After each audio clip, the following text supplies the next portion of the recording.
Wow. Well, definitely a big thank you for coming to our show here at SacAnime. We're really happy to have you all share, here. I think. So, have you guys been enjoying the show so far? Been having a good time? Yes. Yeah. Oh, wonderful, yes. We love Sacramento. Sacramento has been amazing. Go Kings! Yeah. Go Kings! Go Kings! Kings! That was quite the game from what I understand the other night. So that was a clincher down to the end. So excellent. I'm not even sure what sport that is. It's basketball. Sports team. I'm sure there's inappropriate jokes in there somewhere. So what have you guys been up to besides just Dragon Prince? Oh, you know, chilling, thrilling, a little bit of illin', hanging out. I brought my SNES Mini, so we were playing a lot of Mario Kart on this trip. There you go. So far, Adrian is unbeatable, I Adrian believe. has destroyed all of us. I'm actually unbeaten, so just throwing that out. He is. There's Jack. There's our boy. Come on back inside. Welcome back. So, who are you using to beat everybody, Adrian? Using the mighty Yoshisaurus Rex? Or? I'm Koopa Troopa. Yeah. Always. There you go. Big Koopa Troopa fans. Well, we have a whole room here full of people. Now, this panel is for all of you guys out there to ask your questions and whatnot. So, up here in the middle of the room, we have a microphone. I got Marco standing up here. Raise your hand, Marco. Marco! Sorry, we got time for everybody. It's okay. Well sprinted. Alright, my question is for Jack. What was it like making the boomerang reference in the Dragon Prince? It was very fun. That was Aaron Ehas pulled me aside, like, we were recording many episodes earlier, and as he was putting into the script, he was like, "This is fun, right?" I was like, "Yeah, this is fun. Let's do that." So, yeah, very fun. That sounds like it. Alright, thank you. Thank you. Hi, so my question would be, if you were to be a type of elf, what elf would you be? Sunfire. Absolutely Sunfire. Moonshadow. Because I think that they are really cool. I'm gonna go with Skywing. I'm very into flying. It's pretty cool. Also Skywing. Also Skywing as well. Yeah. What are the ones that sit and play video games and eat chips and stuff? Earthbound? Yeah. I'm an earthbound elf. Earthbound. Oh, Sunfire. I like fire, baby. I didn't need to call you baby. I'm so sorry. No one deserved that. That's perfectly fine, thank you. If you were Sunfire, Also, you'd a probably Pontiac do an old Sunfire building. is a sensible, economical car. So Yes, Oh, a wise choice. hey. Yeah, Sunfire. If you're trying to disguise yourself as an elf, which accent do you think your character would go for, or if they would try an accent at all? Interesting question. I do like one of these Cockney. Like guttural. I need to go. Now, I think it's appropriate if you're going to be an elf, right? You'll keep your voice down here low, yeah? 'Cause That's elves right. are sneaky, yeah? Elves are sneaky and scary, and you got to be scary with them. is this to me? I'd be from Ukraine. Oh, that's... It'd be borscht, elf borscht is good, that sort of thing, yes. I kind of like the Shelby elves. We all sort of talk like this, right? We walk around like this through the woods. But if that's already taken, I think something more like, where are we going? We're at Sunset. Right? I'm gonna kill a king. I'm gonna kill a human. Okay, now. I was going to do the same thing as... I was going to do the same thing as Adrian, but like a little bit different, you know? Kind of something like this, I think. But like, Yeah. I would have to be like a very small elf. It's I a think. blending pot of elves, Yeah. basically. Yeah. Thank you. Thank you. That's a good question. That's a fun question. So my question's for anybody, but not everyone has to answer it. What was your favorite part of your own personality that you were able to inject into your character? Oh. Oh, you go. Killing small animals for pleasure.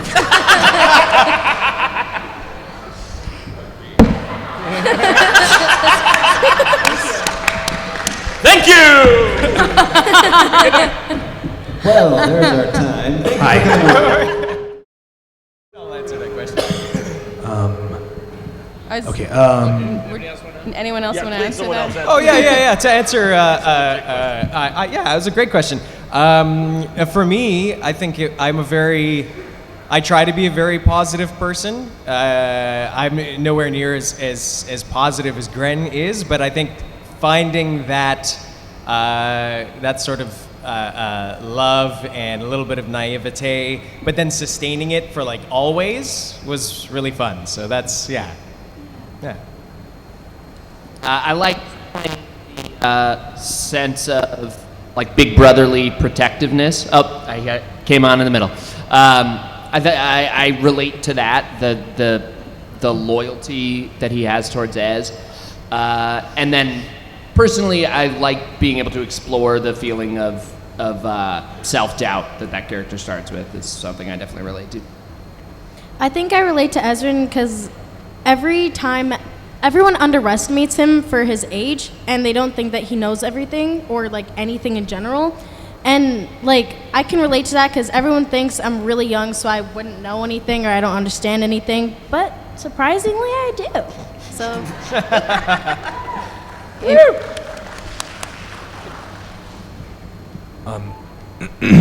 Hi. This question is for Jack. I didn't get a chance to ask it yesterday, but are there any memorable moments in your career, encounter-wise, where, like working with Kyle Sullivan or Dante Bosco or even Mark Hamill that you recall? Or like Paula Burrows. Paula Burrows, pretty great.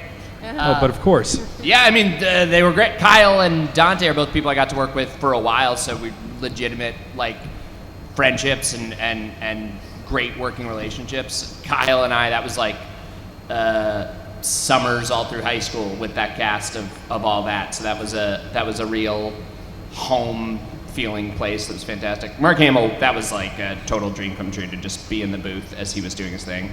Yeah, that was a real mind blower. Thank you very much. Yeah, thank you. Hello, I have a quick question.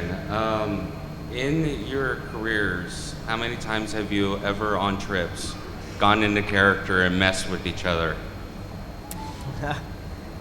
I mean, there's a lot of all of our characters in all of us, so I feel like it's a pretty constant thing where Sasha, say, will come over and announce that she's farted. Yeah, it's true. Around us. Don't get into an elevator with her. I think you're letting her off the hook by describing that as being in I'll character. try. That's pure Sasha. I don't know, I feel like that might be an I'm not even in off-screen character thing. anymore. Yeah. I'm basically Ezrin off screen, so. Thank you, and by the way, your compliments of my drawing yesterday that I gave to Paula has actually inspired me to sell my first drawing last night. Hello.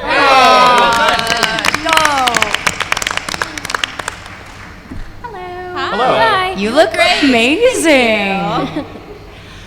So, who did the character design, and why do they hate me? Who specifically? I think our character designers are Hannah and Dorothy, I think, did a lot of the design, and that was them, right? Yeah. Yeah. And Chris and An did dragon designs. Yes. And I mean, I can't speak to why they hate you specifically. I'm not them. They're both pretty responsive on Twitter, though. So I would love to get into it. Why do you think they hate you? Let's dish. let's do it. The level We're of- asking you questions. Because there is so much bloody gold bias everywhere, and I made several costumes. I made this, I made Viren. There was also a Callum and Soren that couldn't be here because of illness. I'm just going to shoot her a message right now. So what you're saying is she there's knows. not a Rayla in your group. Unfortunately, no. We are looking for one, though. Okay, there's enough Raylas. What about the Ezrins? I found one! But yes, I've been literally making these up to like the last minute, and it's just been insane. Of like, why? How does this work? What god have I angered? Did you make the bias? Yes, I did. Whoa. Because you can't find good gold bias. You know what's a really, really, really good costume? And it's really easy to make too? Ezrin. But he also has the gold bias. That has been the bane of my existence. But I feel like the simplicities of an Ezrin costume are very lovely, of course, but the complexity and the masterwork it takes to craft armor, like, say, a crown guard might have, is just such a show of skill. Or for Commander Gren, you could simply buy a plush strawberry and cut a hole in it, place it on your head, and there you go. I'm definitely. All right, thank you. Thanks. Come take a picture with me later. Yeah. Hello. Hi. So I know that sometimes a character can evolve between the audition and what's finally recorded in the booth. So I'm curious how similar or different your characters were from the audition compared to what was finally recorded. Ooh. Sometimes, well, I don't know about for everyone else, but my audition was an email. So my audition said, 16-year-old moon shadow elf, possibly Scottish. So I can't say how much, like, we didn't get to read scripts before we auditioned, right? Because that's all super secretive. I think maybe I got a scene. What did everyone else? I mean, Jack, you probably got to read more, but... I actually didn't read any of the extra scripts, but we had like a long chat, and I got like a good breakdown of the arc, so I started Callum with a good amount of knowledge of sort of where he was going over the course of the at least the first season.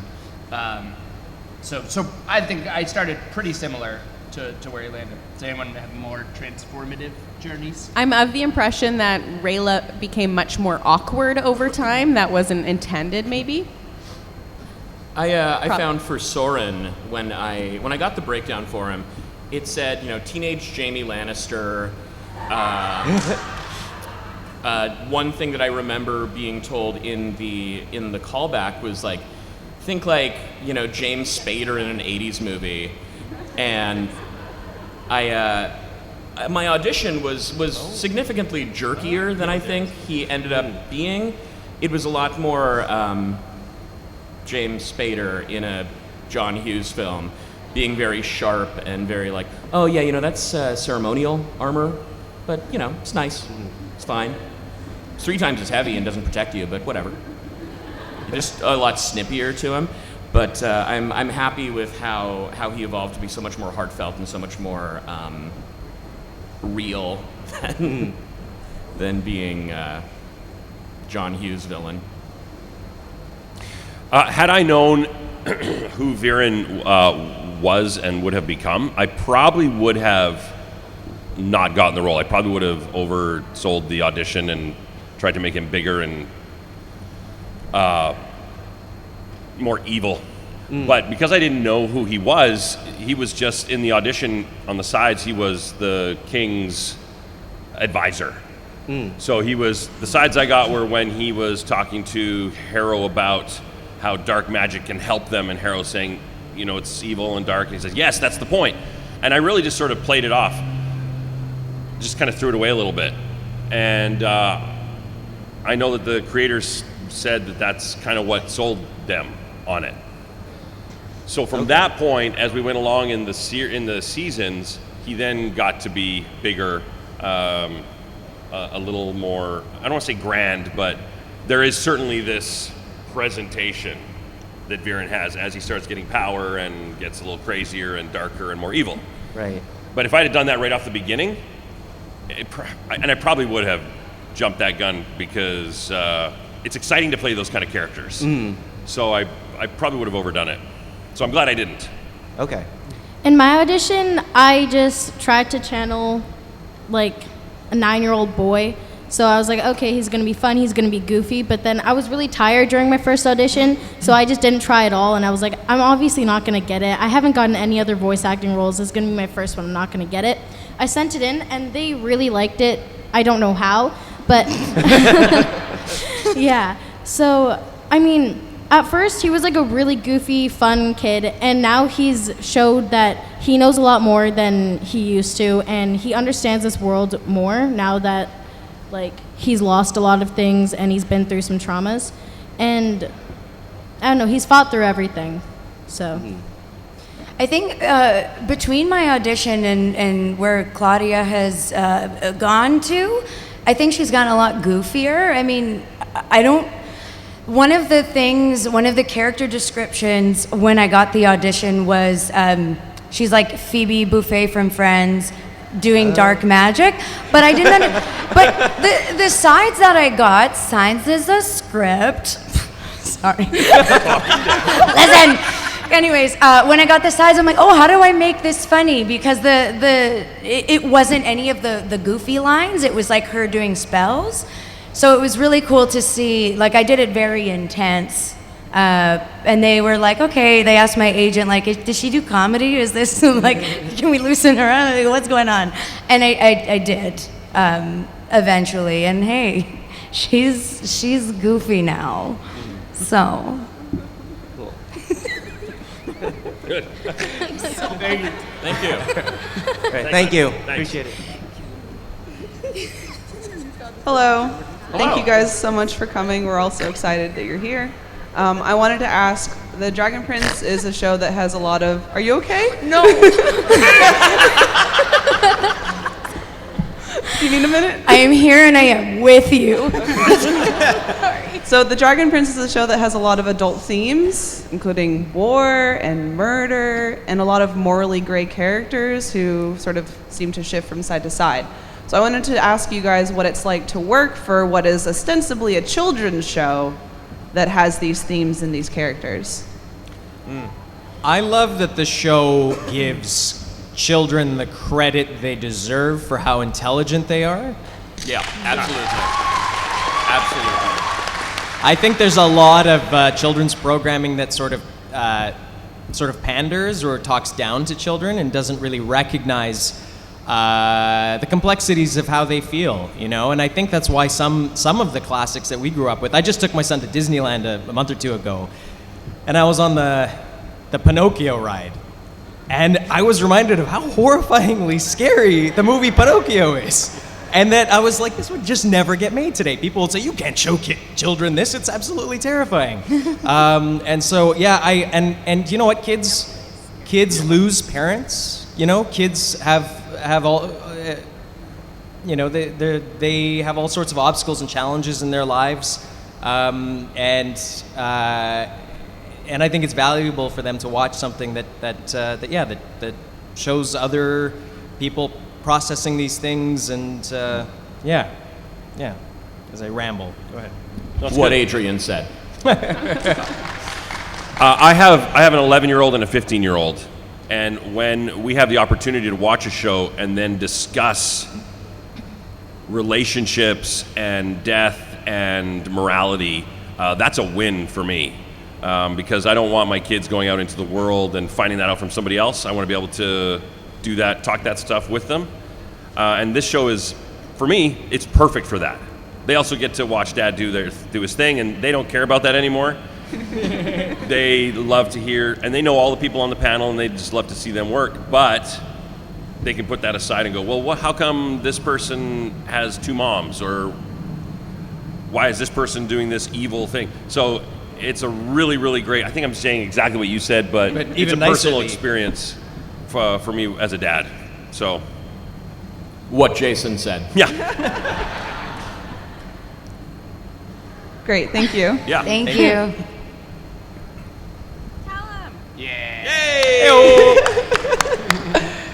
All right, so as voice actors, I'm curious, how often are you putting yourselves out there pursuing new projects and such? Always. Constantly. Yeah. Frequently. Do you have a job for us? The ease of submission nowadays, the ability to just like record a thing and email it, means you're just rapid firing them off and sending them off and hoping enough of them bear fruit. Yeah. Like sending them from our hotel this weekend.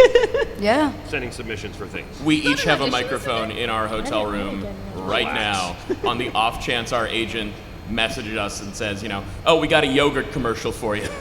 And then you just stand in the closet with enough shirts to contain hide the in a little sound. pillow fort. I get stopped at every airport security because they That's need true. to know what the mic is. Oh, yeah. We have the same mic. He never gets stopped. And she always gets pulled aside, and they're like, "What's this?" I frequently get pulled aside from my microphone. Thanks for the question. Thank you. You're welcome. Give us a job, please. Hey guys. Hello. Jesus Christ. Morning. Thanks for being here. Thanks for creating such an awesome show. Okay, creature swap time. Take your character's soul, and you can put them in anyone throughout fiction. Go. And anyone throughout fiction, did you say? Take the soul of your character from the show and put them in the body of anyone throughout fiction. Darth Vader. Why am I not surprised? Oh, like anyone. Anybody. Fiction. Finn from Thanos, Adventure Time. Pikachu, the Minish Cap itself. Take Does it your have pick. to be fiction or can it be like history? The man said fiction. Fine. In other realities, fiction is nonfiction. We got to think fifth dimensionally about this. Quantum theory I now. was gonna say Joan of Arc. Oh, could see it. interesting. I think it makes the trilogy a lot shorter, but giving Frodo the ability to summon lightning and fly and control the wind, I think it would make things easier. I think I'm going to go with one of the show creators' inspirations for Soren and say Joey Tribbiani. Wow. Yeah. Just Isn't give he him a nice already? life in an apartment he can clearly not afford in New York City. Man, I don't know. I feel like something Tom Hanks has done, like Forrest Gren, Gump? like Big, starring Gren. I would pay to see that. Won't you be my neighbor? Castaway. Castaway. Where? So you're with another character who can't speak, Yeah. and you're doing all the talking. Any Tom Hanks film, insert Gren. Except for Run, maybe Forrest, Saving run. Private Ryan. Philadelphia? On me, baby. Okay, sorry, called you baby again. No I complaints. Cruella DeVille, or one of those gross eels from The Little Mermaid. Think about it. Or both. Flotsam and Jetsam, yeah. Is that their name? You're definitely a Jetsam. Cool. I don't think I've heard Ezrin's character. Where's his Finn soul the going? human from Adventure Time. Makes sense. Listen, I do want to answer legitimately. I said Darth Vader just for a laugh, but I think Viren's soul in the body of Optimus Prime could get some serious work done. That Many creative solutions. is a twist. I like that. Right? Because, Viren just wants what's best for everyone. We all know that. He's really just a good guy to begin with. So you give him that, he's unstoppable. Seriously, that guy tries. Nice. Thank you. Thank you. Like that question. That's I just want to say that the person that mentioned the adult humor and things like that, they forgot sandwiches. But are there any funny moments that you had while recording or when you didn't realize you were recording? Oh boy. So There's many. been a lot. Yeah. I bring this up a lot because this is one of my proudest moments, but Jesse and I, after we had to do noises for a battle scene, and then we started singing One Day More from Les Oh yeah. Mis. Yeah. Or anytime we were on, I don't know, like an inappropriate number. Yeah. I'm not going to say which one. Not gonna say. You guys know. We would laugh out loud to each other, and they'd be like, "Are you guys done?" Yeah. Like, yeah, we're adults and we're finished. In terms of a time we didn't know they were recording, they're usually pretty good about letting you know when that's happening, and if they didn't, then who knows what's out there. True. There's some gold. Once in a while, I completely blank on this frequently, but I like to throw little improv-y bits in every so often. And this one time, it was during Paula and Rayla and Soren's fight scene in season 2, where she's like, "Oh, you don't really understand sarcasm, do you?" And that was the end of the script. And just kind of riffing, I was like, no, I do not.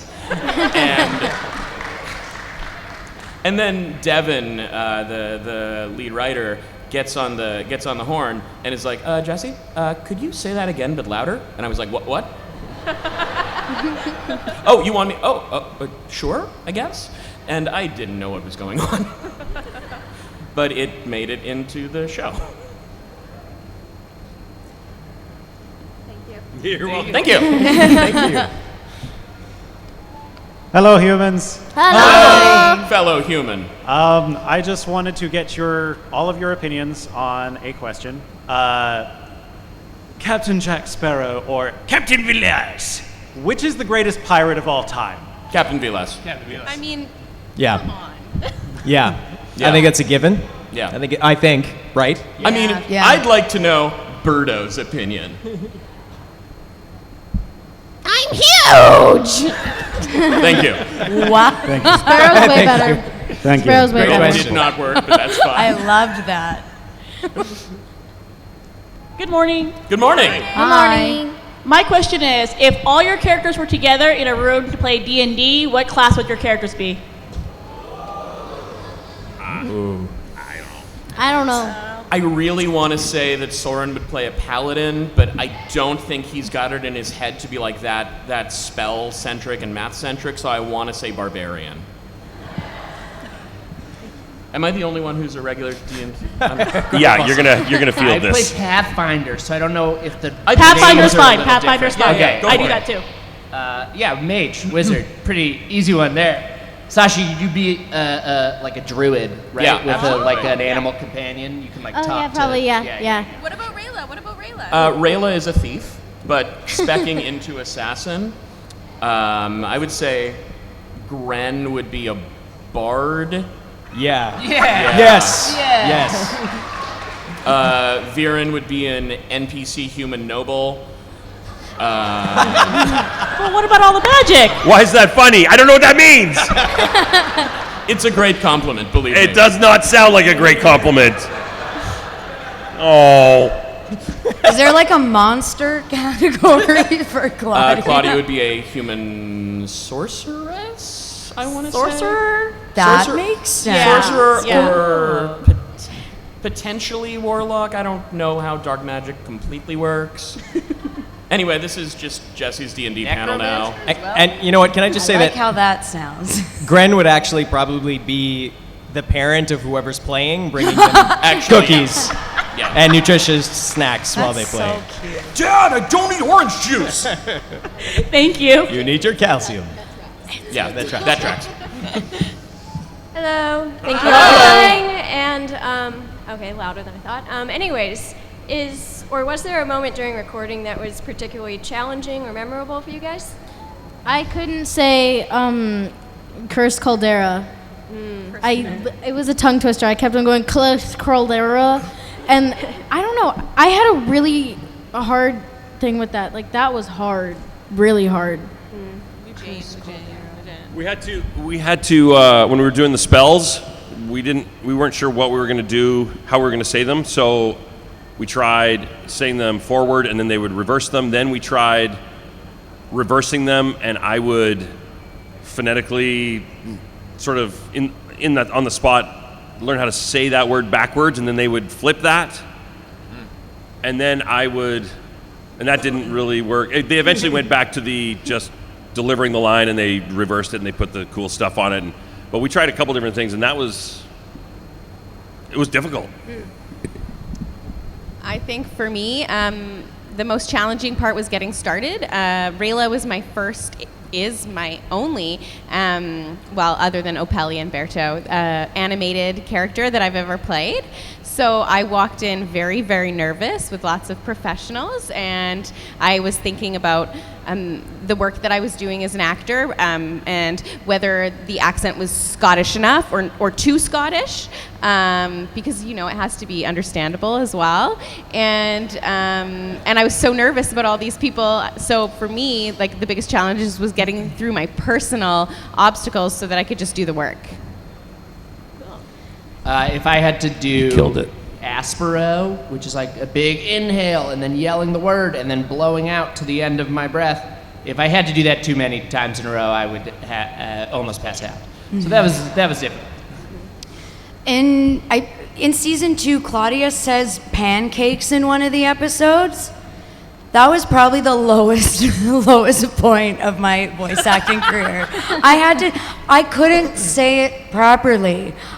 Whatever they chose it. Bless their hearts. I gave them some crap, but it took me a really long time for one word. And reliving it now is hard, just so you all know. Thank you. Great. Well, thank Thanks. Hi, good morning. Good morning. So, with the ending of season 3, how do you personally want your character's arc to go? Ooh. Good question. Personally, not Netflix. How do you, sir, what was the question? How do we personally want our character to? Where do we want their arc to go? Yeah. So not based on anything we know, which is nothing. Yeah. Yeah. I want to become a dark mage. That's what I want Ezra to be. Whoa! Okay. I mean, like, what if I befriended all the animals and then, like, Started an army. yeah, like, I start an army out of them and, like, I borrow some of her magic or his magic and I just, like, turn all of them evil and I start, like, raging all the kingdoms. Wow. Unexpected. What? Into it. I would like Viren to become a good guy. I mean, I'm just kidding.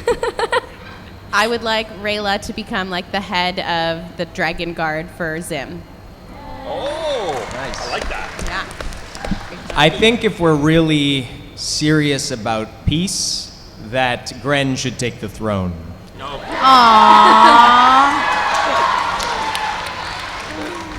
Maybe this is a little off of what everyone else said. I just want Soren to meet his mom.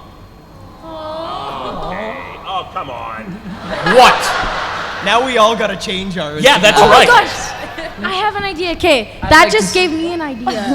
Sorry. That gave me an idea. So, what if I use Claudia and what's your Viren? Viren, and I use them to go meet my mom and my dad, and they have like answers for me for the future, and then I get to see what happens. You should be a writer on the show. I should. It's crazy I want to get me. all of you into a D&D game together. I just want to see what happens. I'd like to see Callum expand on all the knowledge he's been picking up in Xadia, and I think it will come in handy when he has to stop Ezrin's evil animal army. I would love to see Claudia go through this a little bit more, and then obviously have a redemption arc. Also, would love for her to see her mom and see how that changes whatever's going on in her head. Also, would love for her to reconnect with Soren. What a sad time. So, yeah. Did I just spoil something? Thank you. Thank you. Thank you. Oh, hey. Quick question. Who here has not seen to the end of season 3? Wow. Ooh, okay. All right. Guys, it's 3 hours. All right. Well, we just don't want to spoil anything. There's some big spoilers, so we want to be sure That's not 3 to. first episodes of The Mandalorian. Come on. Are you signing? Spoil? Oh. Spoil or not spoil? I don't care. And that's our time. I'm gonna The show's stupid. I don't care. Flying off a cliff. I spoiled some stuff. Next question. Nice job. Hello. Hi. Also my necromancy joke about you. Greetings, fellow humans. Hello, fellas. So it's been my biggest dream to be a voice actor because I've seen how all you guys have so much fun bringing life into these characters, and like you guys look like you're having a blast, and I really want that. That's my dream.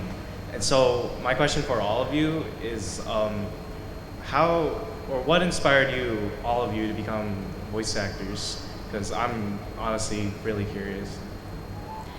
Well, I've I first tried out for on-camera roles, and this is my first and only voice acting role. I normally don't do voice acting or even audition for it. I'll get that one, like, voice acting audition maybe once a month or something, but it's mostly just on camera. And I don't know, I didn't really get...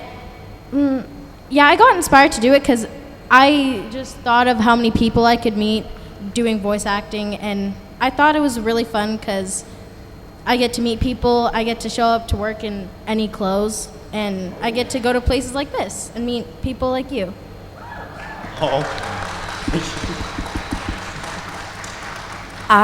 Were you gonna go? Okay. I don't know. I became a voice actor because I was essentially bad at everything else. Like, I tried sports, not good. I tried dance, disgusting. I did musical theater, and then from there I started doing acting, and then I started voice acting. I'm like, oh, this is something that I could maybe, is this my hobby?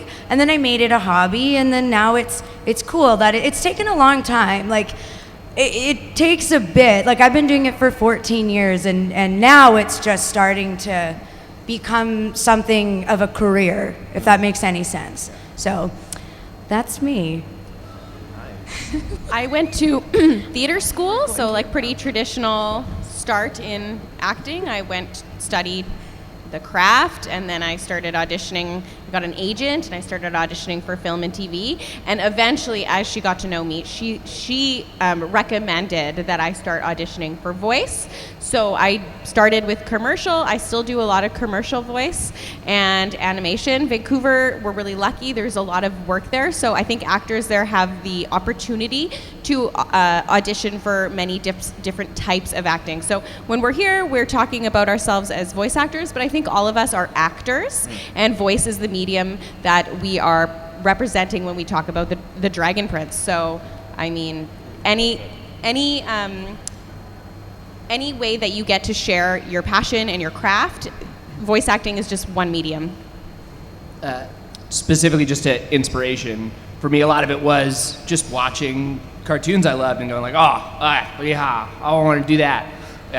For me it was like Batman the Animated Series and Pinky and the Brain and stuff. Maybe just go like, that looks really fun. I think there's an aspect for me early on that was freeing about voice acting because in film work, it's very hard to not feel like you're being put in a box because of your physicality and how you look and how they think that should be cast. You know, like I'm 5'3", and I've heard many a time that I can't be a leading man because I'm 5'3", but in voice work, I mean, I was Iron Man, like I get to do, I'm not constrained by that. Whatever I can commit to and whatever I can play, and I absolutely love that aspect of it. Speaking to Adrian's point, when I went through acting school, I wanted to be in action movies. My dad's a grandmaster martial artist. I watched Bruce Lee films growing up, and I wanted to do that. And then as I graduated and got into the market at large, they were like, who's this 5'3" Filipino idiot who's showing up to auditions? What do we do with him? And immediately I was like, this is bull punky? Yes, okay, we're good. And I find voice work incredibly freeing because it's not about how tall you are, how much hair you have, or if you're Channing Tatum or whatever. Like, it's about if you can do the job. And like as a 5'3" stocky Filipino kid, I get to play a 6 foot tall blonde himbo, and it's my favorite thing to just be like, yeah, that guy right here. So I guess spite is the Spite. Back in 1984, I'm sorry for everyone who's on this panel who's heard this story lots. I'll make it quick. Back in 1984, when I was 9 years old, I heard Optimus Prime for the first time, and I knew that's what I wanted to do. So not only did I want to be a guy who could play those characters, voice that stuff, whatever that meant, I also wanted to be Optimus Prime, and I wanted to grow up and have the vocal cords to be able to do that. So that was it. That was the catalyst, and the hustle began. That's a very sweet story, Jason. It is a I'm beautiful getting- story. Thank you. Thank you. Yeah. Thank you so much. Oh, hey, whoa, wait a second. What, real quickly, what inspires you? Ooh. Well, so ever since I was a baby, I would watch cartoons, and good thing I didn't get into anime, because if I watched anime as a baby, I'd be screaming my head off in school. Black Lagoon or Death Note, yeah. So, I don't know. I just told my parents, like, I want to be in a cartoon, but they were like, you can't physically be in a cartoon, so I don't know what you're talking about. But then... Parents, man. And so at that point, I didn't know what to do. And then I found out about people like you do, like, who do these voiceovers, and it's just, it looks so fun. And I want to be seen as, like, someone who has, like, who does that kind of work and having fun while doing it, and meeting so many great people like you. Right. You know? And yeah, and honestly, that's like my biggest dream. Keep hustling. You'll get there. Keep going. Yeah. Thank you. Don't Look stop. forward to working with you one day. Thank you all so much for coming. We got a photo op thing over there if you want to come to that, and then we'll be signing stuff all throughout the day. Yeah, come see us at our tables. Come say hi. Come say hi. Come hang out. Give it up for the folks at Dragon Prince, everybody. Bye, thank you. Thank you, Jack, Adrian, Paula, Racquel, Sasha, Jesse, Jason, thank you very much. We're so happy to have you guys. They're here. We'll have another panel for Dragon Prince tomorrow, so if you didn't get a chance to ask a question today, there's another one tomorrow. Come back. We still got plenty of show. Thank you much, everybody.